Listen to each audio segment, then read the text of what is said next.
Film berfokus pada anak SMA bernama Erlia. Erlia tinggal bersama ayahnya dan menjalankan bisnis babi guling yang dimodali oleh ibunya sendiri. Saat ini, keluarga Erlina sedang bermasalah karena ayahnya yang kedapatan berselingkuh beberapa tahun silam.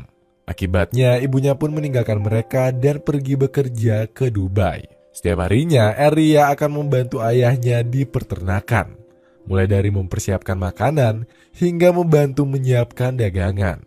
Walaupun Eloy meminta putri tersebut untuk bersantai di rumah, namun Erlia tak sanggup melihat ayahnya bekerja terlalu keras. Berbeda dengan Erlia yang lebih sering menginap di rumah, ayahnya lebih memilih untuk tidur di peternakan.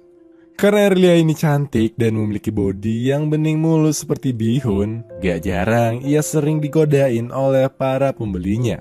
Untungnya, sang ayah selalu menjaga putri tercintanya itu. Suatu ketika mereka sedang istirahat bekerja, terlihat tante-tante bohai yang hendak menyeberang dan menuju warung babi guling mereka. Dengan membawa koper dan tas, tante ini langsung... Nah, ternyata tante itu adalah ibunya Erlia yang secara mendadak pulang dari Dubai. Ia bernama Minerva. Pada saat itu terlihat kalau Erlia sama sekali tak menyukai kehadiran ibunya. Bahkan ia mencoba menghindar dari ibu tersebut. Awalnya si bapak ngira kalau istrinya kembali itu karena sudah dapat memaafkan kesalahannya di masa lalu. Eloy pun meminta Minerva untuk rujuk demi kebahagiaan keluarga mereka. Namun sayangnya Minerva menolak mentah-mentah permintaan Eloy dengan alasan belum memaafkan mantan suami tersebut. Kepulangan Minerva membuat bisnis babi guling mereka secara otomatis jatuh ke tangan Minerva. Sedangkan Eloy hanya sebagai karyawan saja. Selain Eloy, Minerva juga memiliki beberapa pekerja lain. Dibandingkan Eloy, Minerva terlihat lebih kasar dan memperlakukan mereka dengan semena-mena. Bahkan ia tak segan untuk memecat karyawan pada saat itu. Tak lama kemudian, mereka pun kedatangan seorang calon pekerja baru bernama Jonas. Setelah melihat daftar riwayat hidup dari Jonas, Minerva pun langsung menerimanya dan memintanya untuk segera bekerja di hari esok. Pada hari pertamanya, terlihat Jonas melirik Erlina yang membuat Eloy tak menyukai pria tersebut. Akhirnya, Eloy pun memperingatkan Jonas untuk tidak macam-macam dengan putrinya jika ia ingin bekerja lebih lama di tempat tersebut. Sepulang sekolah, tanpa diduga, Erlia digoda oleh teman satu sekolahnya. Namun, tak lama kemudian, Jonas pun tiba-tiba muncul dan mengancam akan menghabisi pria tersebut. Melihat tingkah Jonas yang sangat heroik membuat Erlia mulai jatuh hati kepada pria itu. Bahkan ia mulai membangun kedekatan dengan Jonas dan tak malu untuk menceritakan kondisi keluarga mereka pada saat ini. Sampai di peternakan, Erlia pun mandi. Terlihat salah satu karyawan di sana sambil mengendap-endap mendekati kamar mandi itu dan mengintip Erlia. Waduh, dengan santai pria itu menikmati pemandangan itu. Kayaknya si Mas Bero ini udah sering ngelakuin ini. Kelihatan banget dari gelagat-gelagat si mas-mas ini nggak ada takut-takutnya. Namun ketika dia sedang asyik-asyiknya menyaksikan, tiba-tiba... Layaknya pahlawan kesiangan, Jonas langsung menyikat mas-mas brewok itu. Tingkah heroik Jonas ini membuat sikap Eloy menjadi berubah. Sejak saat itu, Eloy pun mulai menyukai dan memperlakukannya dengan sangat baik. Seiring berjalannya waktu, hubungan Minerva dan Erlia belum kunjung membaik. Minerva terus membujuk dan mencoba untuk mengambil hati putrinya tersebut. Namun sayang, Erlia masih tak mau berbaikan dengan ibunya. Keadaan semakin ruyam saat Erlia menemukan catatan penerbangan ibunya yang mencurigakan. Dalam catatan tersebut terlihat Minerva sudah sampai di Manila sejak 2 minggu lalu. Namun ia datang ke rumah baru 1 minggu belakangan ini. Erlia pun segera melaporkan hal ini kepada ayahnya. Namun sayangnya, ayahnya ini sama sekali tak curiga dengan mantan istrinya tersebut. Ternyata di balik kepulangannya secara tiba-tiba, Minerva sedang menyembunyikan sesuatu. Siapa sangka ternyata Minerva telah berselingkuh dengan si Jonas, pria yang jauh lebih muda dari dirinya. Minerva sengaja memasukkan Jonas ke tempat tersebut agar mereka bisa bersama dan mengambil kesempatan. Mereka seringkali ngendap-ngendap ke peternakan hanya untuk bersenang-senang. Setelah bersenang-senang, Jonas meminta Minerva untuk mengakui hubungan mereka di depan semua orang. Namun Minerva menolak karena baginya ini bukan saat yang tepat. Mereka pun harus menunggu sampai semua orang udah siap untuk menerima kenyataan. Keesokan harinya, Erlia terlihat mulai sedikit baper kepada Jonas. Ketika mereka sedang bekerja, Erlia secara diam-diam merekam si Jonas. Pada saat Jonas memotong babi, pisau itu tanpa sengaja menyayat jari Jonas hingga berdarah. Erlia yang mulai peduli kepada Jonas langsung ngelakuin ini. Namun rupanya sang ibu dari tadi menyaksikan atau melihat apa yang Erlia lakukan, dari dia ngerekam sampai mengisap jari itu. Ketika Erlia sedang mengenyot jari itu, Minerva langsung menciduk mereka berdua. Sang ibu yang cemburu pun akhirnya melarang Erlia untuk dekat-dekat sama karyawan laki-laki di sana. Ketika sedang jam istirahat, Erlia pun mencari tempat sepi di atas loteng peternakan itu. Rupanya diam-diam di sana ia menghisap daunnya Bob Marley. Dan ketika ia sedang fly, Erlia pun membayangkan si Jonas yang sedang ngelakuin kegiatan yang penonton harapkan kepadanya. Waduh! Sedangkan Minerva dan Jonas semakin menunjukkan kebarbarannya. Pada saat jam istirahat, kedua terlihat udah janjian sebelumnya untuk bertemu di depan toilet gudang. Hal itu pun ternyata disaksikan oleh dua pekerja lain. Kemudian,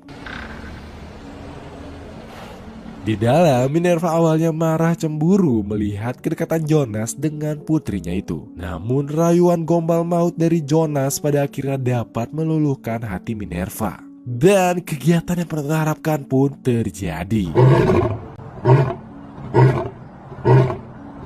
Suara-suara gurih itu pun tak luput didengar juga oleh dua pekerja lain yang sedang mengintip dari luar. Waduh.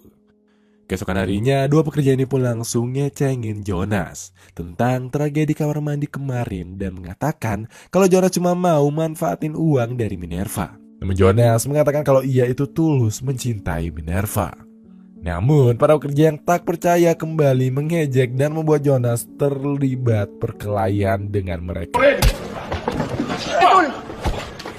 Eloy yang saat itu berada di sana heran dan bertanya apa yang sebenarnya terjadi. Namun para pekerja tersebut mencoba untuk menyembunyikan hal ini. Itu pun berlalu. Jonas yang sudah tak tahan dengan hubungan ini terus menuntut Minerva untuk memberitahu semua orang. Ternyata obrolan mereka didengar oleh Erlia yang membuat Erlia marah dan terbakar api cemburu. Gak hanya sampai di situ aja, kebarbaran dua sejoli ini pun semakin menjadi-jadi. Mereka ngelakuin kegiatan yang penonton harapkan secara terang-terangan di rumahnya Minerva. Bahkan saat itu Erlia sedang berada di rumah. Ia pun menyaksikan secara langsung kebejatan mereka berdua. Sontak hal ini pun seketika membuat Erlia terbakar oleh api cemburu. Ibunya mencoba memberikan penjelasan kalau ia sangat mencintai Jonas. Ia mengenal pria tersebut pada saat ia masih di Dubai. Namun karena ayahnya dideportasi, Jonas dan keluarga terpaksa kembali ke Manila. Ibunya yang tak bisa berpisah dengan pria tersebut pun memilih untuk kembali bersama Jonas. Minerva meminta Erlia untuk memahami kondisi ibunya. Tak lama kemudian, Eloy kembali ke rumah dan menyiapkan makanan untuk putri dan mantan istrinya.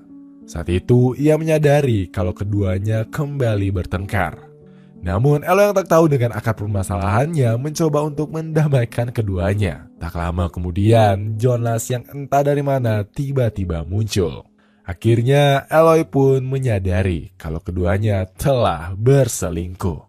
Eloy ngamuk habis-habisan dengan segera pergi dari tempat tersebut. Karena sudah penat dengan kondisi yang ada di rumahnya, Pak Eloy malah nyewa wanita bayaran dan sudah jelas ngelakuin kegiatan yang penonton harapkan. Namun sayang, bukannya happy atau senang, hal itu malah ngebuat dia semakin stres. Sejak kejadian ini, usaha babi guling sepenuhnya dipegang oleh Minerva. Minerva menjadikan Jonas sebagai bos dan tak ada yang boleh memerintahnya. Saat sedang bekerja, terjadi keributan antara Aloy dan Jonas. Minerva yang kebetulan berada di sana membela Jonas dan mengatakan uang yang Aloy gunakan untuk membangun bisnis tersebut adalah uangnya. Padahal tanpa kerja keras dan resep rahasia milik Aloy, bisnis tersebut tak akan mungkin bisa berjalan. Aloy akhirnya meninggalkan tempat tersebut dan tak mau memberitahu resep rahasia mereka kepada siapapun. Awalnya Erlia ingin mengikuti kemanapun ayah pergi. Namun ia tetap memilih untuk berada di sana untuk menyelamatkan bisnis yang dibangun oleh ayahnya. Elria pun akhirnya tinggal bertiga bersama Minerva dan Jonas. Ia jadi sering mencari perhatiannya si Jonas. Ketika hendak makan malam, Elria secara tipis-tipis mencoba untuk menggoda Jonas. Mana yang bicara?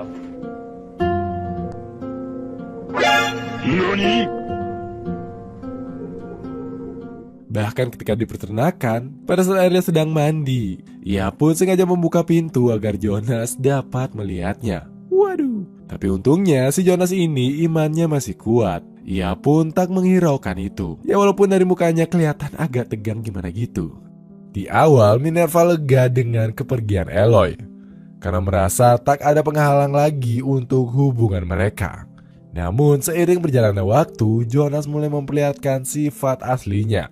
Ia memeras Minerva secara perlahan. Mulai dari meminta uang untuk dibelikan HP baru, meminta uang setiap minggu, dan lain sebagainya. Bahkan Jonas juga bermalas-malasan dan hanya bermain game sepanjang hari. Karena diperas terus-terusan, keuangan mereka pun mulai memburuk.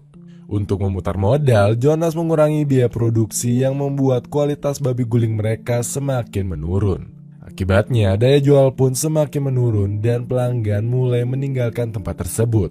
Sementara itu, Aloy mencoba untuk membuka usaha sendiri dan semakin lama semakin berkembang. Di saat yang sama, Erlia juga berniat untuk menyadarkan ibunya dan membongkar kedok dari Jonas. Saat ibu sedang pergi alias rumah sedang kosong, ia sengaja nawarin minuman haram kepada Jonas dan merayu pria itu. Jonas pun menerima minuman itu namun tidak dengan rayuan dari Erlia. Namun teguk demi teguk ketika ia udah agak tipsi, akhirnya Jonas yang pada hakikatnya hanya manusia biasa dan laki-laki normal dan imannya bisa goyah, ia pun meladeni Erlia. Dan kegiatan penonton harapkan pun terjadi. Ternyata Erlia di sini mencoba menjebak Jonas dengan merekam itu semua. Namun sayang, Jonas menyadari itu dan mengcounter Erlia dengan ngejadiin video itu sebagai ancaman agar Jonas dapat melakukan hal seperti itu bersama Erlia lagi. Pada suatu malam, Jonas kembali memaksa Erlia untuk mengikuti kemauannya. Di saat yang sama, Minerva menyadari pria tersebut sudah tak ada di sampingnya.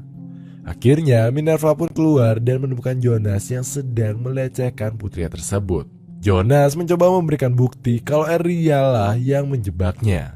Namun Minerva tak percaya karena bagaimanapun Erlia adalah putrinya sendiri. Semua alasan Jonas tak bisa ia terima. Akhirnya pada malam itu terjadi keributan di antara mereka berdua.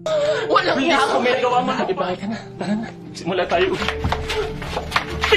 Dan Jonas yang sudah tak tahan dengan semuanya akhirnya menghabisi nyawa wanita tersebut. Waduh. Erlia yang ketakutan segera pergi ke tempat ayahnya. Melihat penampilan putrinya yang acak-acakan, ayahnya seketika langsung memahami kondisi putrinya. Akhirnya ia pun segera pergi ke peternakan.